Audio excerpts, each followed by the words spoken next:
The past few days have been some of the worst of the entire campaign for Donald Trump, and it only got worse. Tonight, we have been talking more and more, and we have finally gotten the mainstream media to cover Donald Trump's cognitive decline as he is more exhausted than ever, more deranged than ever, canceling campaign event after campaign event, interview after interview, afraid to debate Kamala Harris. And it's clear why.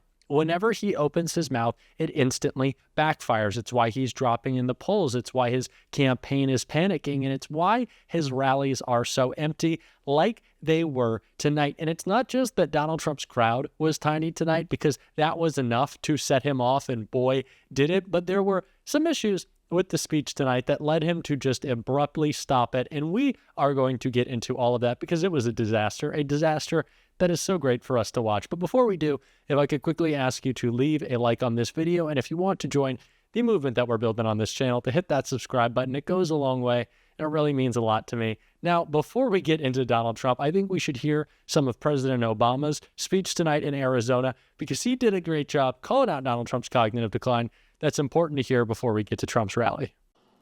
So those are his intentions. I do have to point out that along with his intentions, there is also a question of his competence. Have you seen him lately? I mean, he is out there, he's given two and a half hour speeches, just word salads. You have no idea what he's talking about. He's talking about Hannibal Lecter, he's talking about this, he's talking about that. He held a town hall meeting where he just, let me explain, because I've done a lot of town hall meetings. The point of a town hall meeting is to take questions. He just decided, you know what, I'm going to stop taking questions, and then he's swaying to Ave Maria and YMCA for about half an hour. Folks are standing there not sure what's happening. Can you imagine if I did that? Can you imagine if Ruben did that right in the middle? Now, our playlist would probably be better, but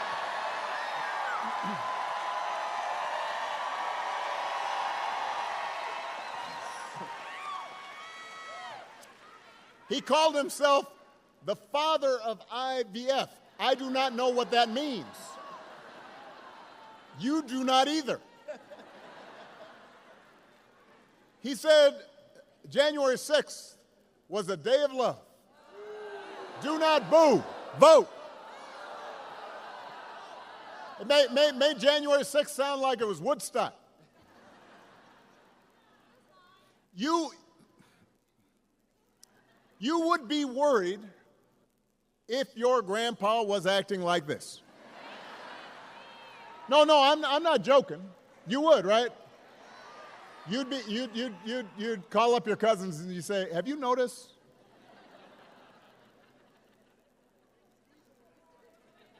So imagine it coming from a guy who wants to be given unchecked power. Tucson, we do not need to see what an older, loonier Donald Trump looks like with no guardrails. We have had enough of arrogance and bumbling and bluster and division. America's ready to turn the page. We're ready for a better story. We are ready for a president, Kamala Harris. Y'all know that we have been talking about Donald Trump's cognitive decline for the longest time, and I am so glad it is being a part of the Kamala Harris closing message, because we need to point out that Donald Trump is unfit to be a candidate for president. There's no way he could do the job of being president. He is exhausted, he is unwell, he is unfit, he is completely out of it. We could describe him with a million more words, but all we need to say is that he's a disaster and he's in decline. And so I am so glad that President Obama is driving home the message of how deranged this individual is. And we can see it from Donald Trump because, like I said, his technical difficulties, not just up here, but at his rally kicked in when he had to abruptly stop speaking because his microphone broke and he just walked around like a weirdo. Let's take a look.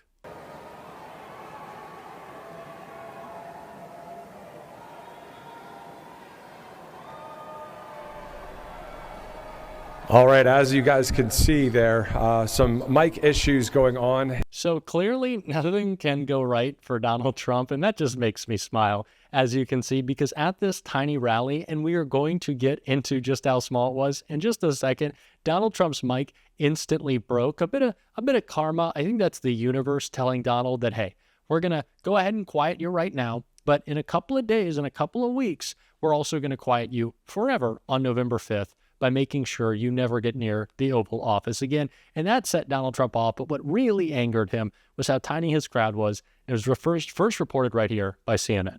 Lena, you're noticing something interesting inside that venue where you are. What is it? That's right. So we are here in downtown Detroit. We're in this pretty large venue. You can't really tell, Aaron, from where you are. I mean, right behind me, you can see the crowd. But behind the camera, where I'm speaking toward, it's actually pretty empty. They have not been able to fill this. And I'll also tell you that it took us more than 2 hours. They were 2 hours delayed in getting us into the venue today. And so there are questions about, I'm told it was not a security issue, according to two Secret Service officials. So another empty crowd. Another angry Donald Trump.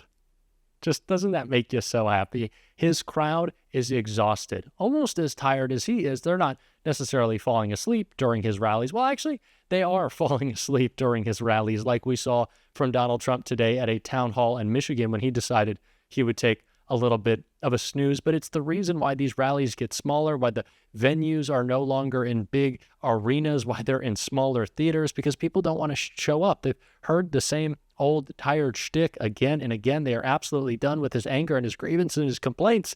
And speaking of complaints, we heard some of those from Donald Trump right here. Thank you, everybody. Thank you. So now what happens is I won't pay the bill for this stupid company that rented us this crap. I won't pay the bill, and then we'll have a story that Trump didn't pay the bill to a contractor. No, when they do that kind of a job, don't pay the bill. That's terrible. They also had a little problem with energy coming into the building, but I'm not blaming it on that. But here's my plan. Do we have fun? Now, I got to cut it off there because we do not need to hear any more of his ridiculous speech. But what we do need to hear is the truth. And someone who is doling out that truth, as they always do, setting the record straight on the economy, was President Obama. And some more of that speech I want to check out right here. Now, some people, because, I'm having conversations around the country with folks as I go campaigning. And I'll hear some people say, well, I remember the economy when those first 2 years with Trump, they were pretty good. And I say, yeah, it was good. Because it was my economy that I gave to him.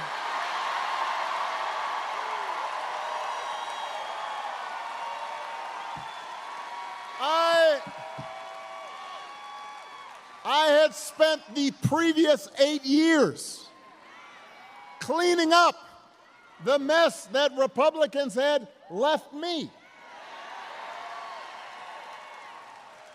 So when I handed over the economy to Donald Trump, we had had 75 straight months of job growth. And I said, here you go. And all he did with it was give a tax cut to people who did not need one. And drove up the deficit in the process. And now he wants to do it again. Donald Trump is not a stable genius. He's not a business genius. He is not better on the economy than Kamala Harris. Independent agencies, Nobel laureate economists have pointed that out. It is true. Kamala Harris is better for business. But let's also get rid of this idea that Donald Trump was the reason why we saw economic success during his presidency. No, he was riding the coattails of President Obama.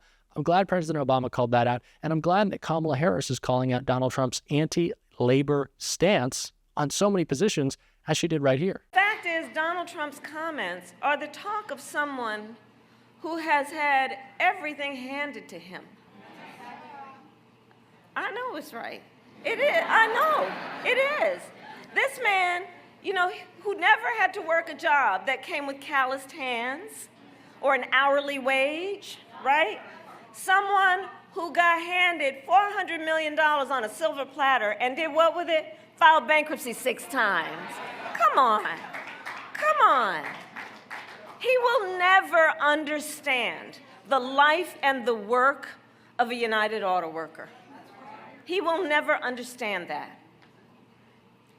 People who work hard for everything they have, who take great pride in a job well done, who understand what it represents to their family and the future of their family. Again, I go back to the dignity of hard work. So let us be clear.